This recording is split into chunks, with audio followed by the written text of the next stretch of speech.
अध्याय। इंद्रादि देवताओं द्वारा देवी की स्तुति। सिद्धि की इच्छा रखने वाले पुरुष जिनकी सेवा करते हैं तथा देवता जिन्हें सब ओर से घेरे रहते हैं, उन जया नाम वाली दुर्गा देवी का ध्यान करें। उनके श्रीअंगों की आभा काले मेघ के समान श्याम है। वे अपनी कटाक्षों से शत्रु समूह को भय प्रदान करती हैं। उनके मस्तक पर आबद्ध चंद्रमा की रेखा शोभा पाती है। वे अपने हाथों में शंख, चक्र, कृपाण और त्रिशूल धारण करती हैं। उनके 3 नेत्र हैं। वे सिंह के कंधे पर चढ़ी हुई है और अपने तेज से तीनों लोगों को परिपूर्ण कर रही है। ऋषि कहते हैं, अत्यंत पराक्रमी दुरात्मा महिषासुर तथा उसकी दैत्य सेना की देवी के हाथ से मारे जाने पर इंद्र आदि देवता प्रणाम के लिए गर्दन तथा कंधे झुकाकर उन भगवती दुर्गा का उत्तम वचनों द्वारा स्तवन करने लगे। उस समय उनके सुंदर अंगों में अत्यंत हर्ष के कारण रोमांच हो आया था। देवता बोले, संपूर्ण देवताओं की शक्ति का समुदाय ही जिनका स्वरूप है तथा जिन देवी ने अपनी शक्ति से संपूर्ण जगत को व्याप्त कर रखा है, समस्त देवताओं और महर्षियों की पूजनीय उन जगदम्बा को हम भक्ति पूर्वक नमस्कार करते हैं। वे हम लोगों का कल्याण करें। जिनके अनुपम प्रभाव और बल का वर्णन करने में भगवान शेषनाग, ब्रह्मा जी तथा महादेव जी भी समर्थ नहीं हैं। वे भगवती चंडिका संपूर्ण जगत का पालन एवं अशुभ भय का नाश करने का विचार करें। जो पुण्यात्माओं के घरों में स्वयं ही लक्ष्मी रूप से, पापियों के हाथ दरिद्रा रूप से, शुद्ध अंतःकरण वाले पुरुषों के हृदय में बुद्धि रूप से, सत्पुरुषों में श्रद्धा रूप से तथा कुलीन मनुष्यों में लज्जा रूप से निवास करती है, उन आप भगवती दुर्गा देवी को हम नमस्कार करते हैं। देवी, आप संपूर्ण विश्व का पालन कीजिए। देवी, आपके इस अचिंत्य स्वरूप का असुरों का नाश करने वाले भारी पराक्रम तथा समस्त देवताओं और दैत्यों के समक्ष युद्ध में प्रकट किए हुए आपके अद्भुत चरित्रों का हम किस प्रकार वर्णन करें। आप संपूर्ण जगत की उत्पत्ति में कारण हैं। आप में सत्वगुण, रजोगुण और तमोगुण ये तीनों गुण मौजूद हैं, तो भी दोषों के साथ आपका संसर्ग नहीं जान पड़ता। भगवान विष्णु और महादेव जी आदि समस्त भी आपका पार नहीं पाते। आप ही सबका आश्रय हैं। यह समस्त जगत आपका अंशभूत है, क्योंकि आप सबकी आदिभूत अव्याकृता पराप्रकृति हैं। देवी, संपूर्ण यज्ञों में जिसके उच्चारण से सब देवता तृप्त लाभ करते हैं, वह स्वाहा आप ही हैं। इसके अतिरिक्त आप पितरों की भी तृप्ति का कारण हैं। अतएव सब लोग आपको स्वधा भी कहते हैं। देवी, जो मोक्ष की प्राप्ति का साधन है, अचिंत्य महाव्रत स्वरूपा है, समस्त दोषों से रहित, जितेंद्रिय तत्व को ही सार वस्तु मानने वाले तथा मोक्ष की अभिलाषा रखने वाले मुनिजन जिसका अभ्यास करते हैं, वह भगवती पराविद्या आप ही हैं। आप शब्द स्वरूपा हैं। अत्यंत निर्मल ऋग्वेद, यजुर्वेद तथा उद्गीत के त्रय तीनों वेद और भगवती 6 ऐश्वर्यों से युक्त हैं। इस विश्व की उत्पत्ति तथा पालन के लिए आप ही वार्ता, खेती एवं आजीविका के रूप में प्रकट हुई हैं। आप संपूर्ण जगत की घोर पीड़ा का नाश करने वाली हैं। देवी, जिसे समस्त शास्त्रों के सार का ज्ञान होता है, वह मेधा शक्ति आप ही हैं। दुर्गम भवसागर से पार उतारने वाली नौका रूप दुर्गा देवी आप ही हैं। आपकी कहीं भी आसक्ति नहीं है। कैटभ के शत्रु भगवान विष्णु के वक्ष स्थल में एकमात्र निवास करने वाली भगवती लक्ष्मी तथा भगवान चंद्रशेखर द्वारा सम्मानित गौरा देवी भी आप ही हैं। आपका मुख मंद मुस्कान से सुशोभित निर्मल पूर्ण चंद्रमा के बिंब का अनुकरण करने वाला और उत्तम सुवर्ण की मनोहर कांति से कमनीय है।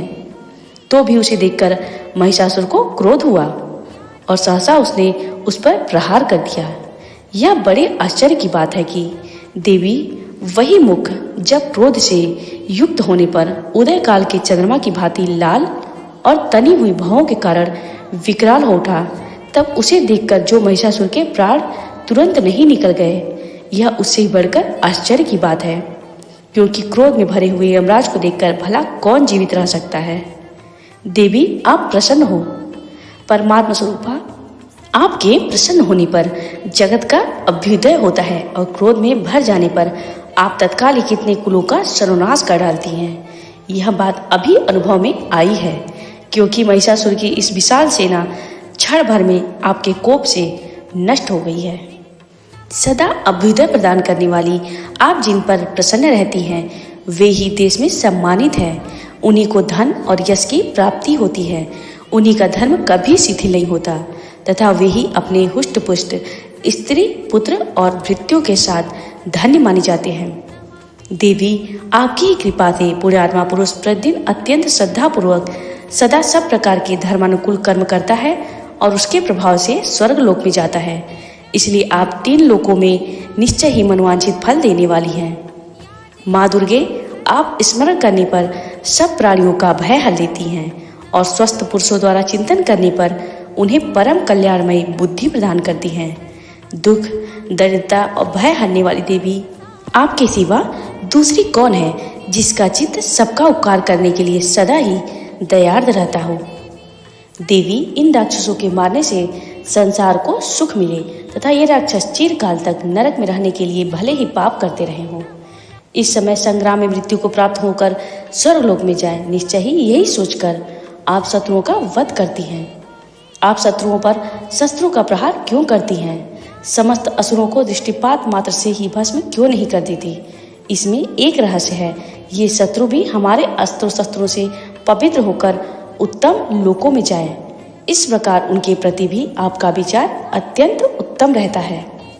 खड्ग के तेज पुंज की भयंकर दीप्ति से तथा आपके त्रिशूल के अग्रभाग की घनीभूत प्रभा से चौधिया कर जो असुरों की आंखें फूटी नहीं गई, उसमें कारण यही था कि वे मनोहर रश्मियों से युक्त चंद्रमा के समान आनंद प्रदान करने वाले आपके इस सुंदर मुख का दर्शन करते थे। देवी, आपका शील दुराचारियों के बुरे बर्ताव को दूर करने वाला है। साथ ही यह रूप ऐसा है जो कभी चिंतन में भी नहीं आ सकता और जिसकी कभी दूसरों से तुलना भी नहीं हो सकती तथा आपका बल और पराक्रम तो उन दैत्यों का भी नाश करने वाला है जो कभी देवताओं के पराक्रम को भी नष्ट कर चुके थे।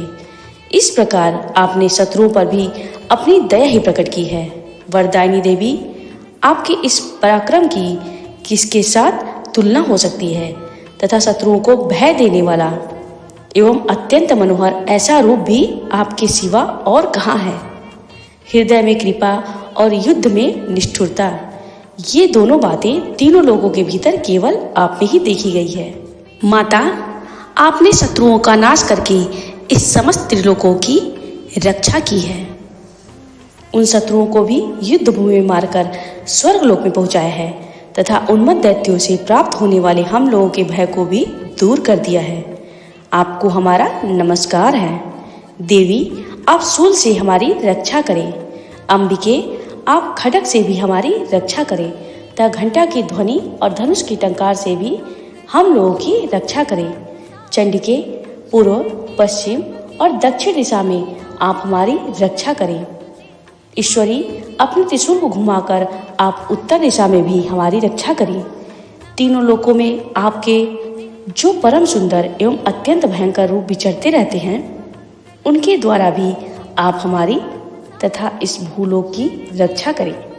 अंबिके, आपके कर पल्लवों में शोभा पाने वाले खड्ग, शूल और गदा आदि जो अस्त्र हों, उन सब के द्वारा आप इस सब ओर से हम लोगों की रक्षा करें। ऋषि कहते हैं, इस प्रकार जब देवताओं ने जगन्माता दुर्गा की स्तुति की और नंदन वन के दिव्य पुष्पों एवं गंध चंदन आदि के द्वारा उनका पूजन किया, फिर सबने मिलकर जब भक्तिपूर्वक दिव्य धूपों की सुगंध निवेदन की, तब देवी ने प्रसन्न वदन होकर प्रणाम करते हुए सब देवताओं से कहा। देवी बोली, देवताओं, तुम सब लोग मुझसे जिस वस्तु की अभिलाषा रखते हो उसे मांगो। देवता बोले, भगवती ने हमारी सब इच्छा पूर्ण कर दी, अब कुछ भी बाकी नहीं है, क्योंकि हमारा यह शत्रु महिषासुर मारा गया। महेश्वरी, इतने पर भी यदि आप हमें और वर देना चाहती हैं तो हम जब जब आपका स्मरण करें तब तब आप दर्शन देकर हम लोगों के महान संकट दूर कर दिया करें तथा प्रसन्नमुखी अंबिके जो मनुष्य इस स्तोत्रों द्वारा आपकी स्तुति करें उसे वित्त, समृद्धि और वैभव देने के साथ ही उसकी धन और स्त्री आदि संपत्ति को भी बढ़ाने के लिए आप सदा हम पर प्रसन्न रहे। ऋषि कहते हैं, राजन, देवताओं ने जब अपने तथा जगत के कल्याण के लिए भद्रकाली को इस प्रकार प्रसन्न किया तब वे तथास्तु कहकर वही अंतर्ध्यान हो गई। भूपाल, इस प्रकार पूर्व काल में तीनों लोगों का हित चाहने वाली देवी जिस प्रकार देवताओं के शरीरों से प्रकट हुई थी वह सब कथा मैंने कह सुनाई। अब पुनः देवताओं का उपकार करने वाली वे देवी दुष्ट दैत्यों शुंभ निशुंभ का वध करने एवं सब लोगों की रक्षा करने के लिए गौरी देवी के शरीर से जिस प्रकार प्रकट हुई थी वह सब प्रसंग मेरे मुंह से सुनो, मैं उसका तुमसे यथावत वर्णन करता हूँ।